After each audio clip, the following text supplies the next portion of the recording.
Recording started. All right, today we're talking about hyperbolas. So let's sketch out some of the important parts. A hyperbola looks like two back-to-back parabolas. So what you have at the center here, you have a center, but you'll have these two guys. They'll be the vertices of the parabolas, or the vertices of the hyperbola.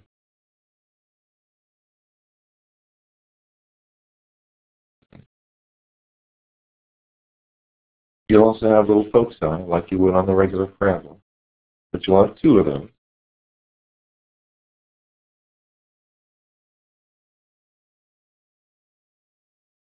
Okay. You'll have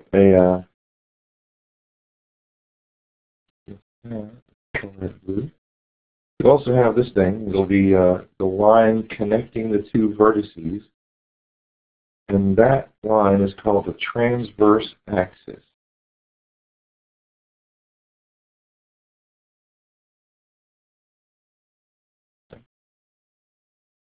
This line connecting the two of them is called the transverse axis. Of course, it'll have a center. And the center is right where you expect it to be, in the center. Now, here's the weird part. You'll also have two lines that will run kind of diagonally through the center. Draw there. And just barely come close to the edges of the hyperbolas. These are the asymptotes. And so now that we know what everything looks like, let's take a look at the actual equation. So here it is. This is a hyperbola with a transverse axis that's horizontal. The center is at HK and vertices and foci. Key things to keep in mind, this is, of course, the transverse axis is horizontal, so the parabola will open left to right. Also keep in mind that when they have that relationship between A, B, and C, on the ellipse we're subtracting them, on the hyperbola we're adding them. So let's take a look at the equation. Here again. We've got this hyperbola. We would like to find the center, the vertices, the foci, and the asymptote. Well, the center is not bad. You probably already know the center is going to be at 1, 2. That's not a problem. Let's identify some other numbers. So let's see. A squared is 16, which means A is going to be 4. B squared is 4, which means B is going to be a 2. So remember our relationship. C squared equals A squared plus B squared. So that means C squared is equal to 16 plus 4. So C squared equals 20. That will make C the square root of 20, but we can't just leave it like that. We have to reduce that, simplify that, make that 2 times the square root of 5. There's our A, B, and C. We've got our center here.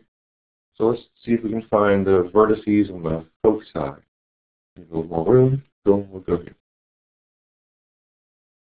Let's do vertices first. Okay, the vertices should have been at H plus or minus A, comma K. So it'd be 1, that's our H value, part of the center, right? So plus 4, comma 2, and 1 minus 4, comma 2. That'll get us 5, 2, and -3, 2. Okay? foci.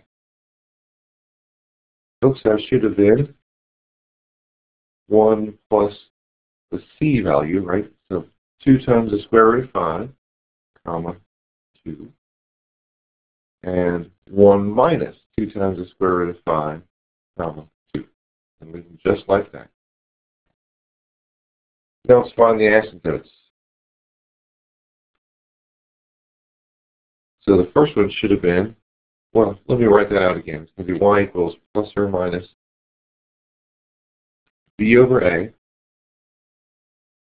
times x minus h plus k, right? So I'm going to do it in 2 steps. I'm going to do the positive one here and negative one in just a minute. Remember, b was a 2 and a was a 4, so I'll say y equals 2/4 times x minus h. H was again a 1 plus k, and k was a 2. And over here, I'll do y equals negative 2/4 x minus 1 plus 2. Now remember, if you're doing this on paper, you just put a plus or minus symbol, but our Course Compass software doesn't have a plus or minus button. So I'm going to do it on 2 different equations. So I get y equals 1/2 times x minus 1 plus 2. I'm going to write that out a little bit better and say y equals 1/2 x minus 1/2 plus 2. I'll add those 2 together, or subtract, yeah, I'll add those. You get y equals 1/2 x plus 3/2. So there's one of my asymptotes. And do the same thing on the other side. I get y equals negative 1/2 x minus 1 plus the 2. Multiply through, I get y equals negative 1/2 x plus 1/2 plus 2. And finally, I'll get y equals negative 1/2 x plus 5/2. And there's my second asymptote.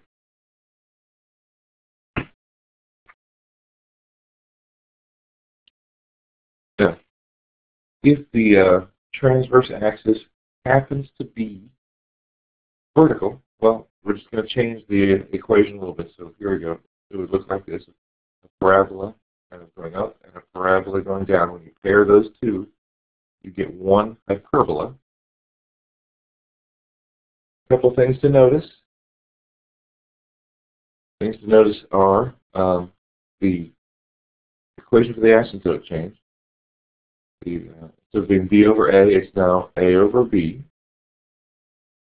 And the order changed over here. The y squared comes first, and the x squared comes second. In the ellipse, we just looked at the which letter was over the larger number. This time we don't care. We care which one comes first. If the y squared comes first, it's going to be up and down. So here we go. Let's try this one. We're going to write an equation of the hyperbola given the following information. The center is at negative 1, 1. One of the foci is at negative 1, 4, and one of the vertices is at negative 1, 3. Well, let's do just a rough sketch, and you know my sketches, they'll always be rough. So the center is at negative 1, 1. So here's the center. One of the foci is at negative 1, 4. There's a focus up here. And one of the vertices is at negative 1, 3. So here's the vertex right there. So it looks to me like I've got a hyperbola looking something like this, right? Of course, we have to repeat that down the bottom, too. Let's say I went up 2 to get to the vertices. So I'm going to go down 2 to get to my vertices. And then down 1 more to get to my foci.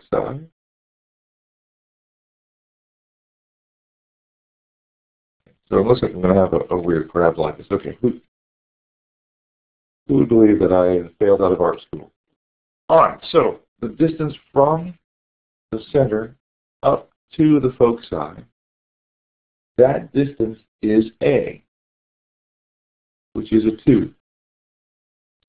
The distance from the center up to the vertex,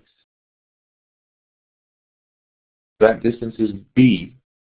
I'm sorry, that distance is C. And C happens to be a 30. So here's what I know about this. I know my relationship is C squared equals A squared plus B squared.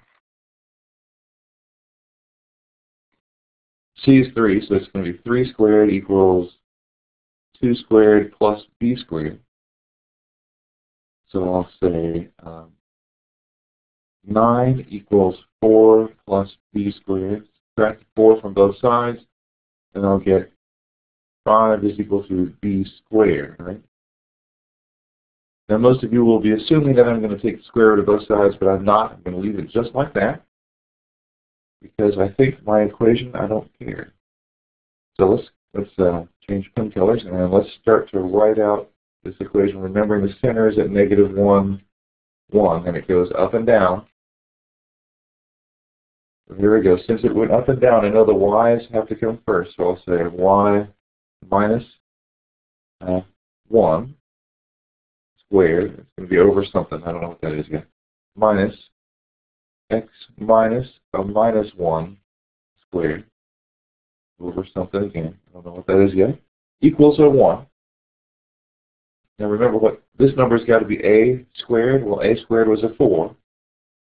This number has to be b squared. That's why I didn't take the square root of both sides.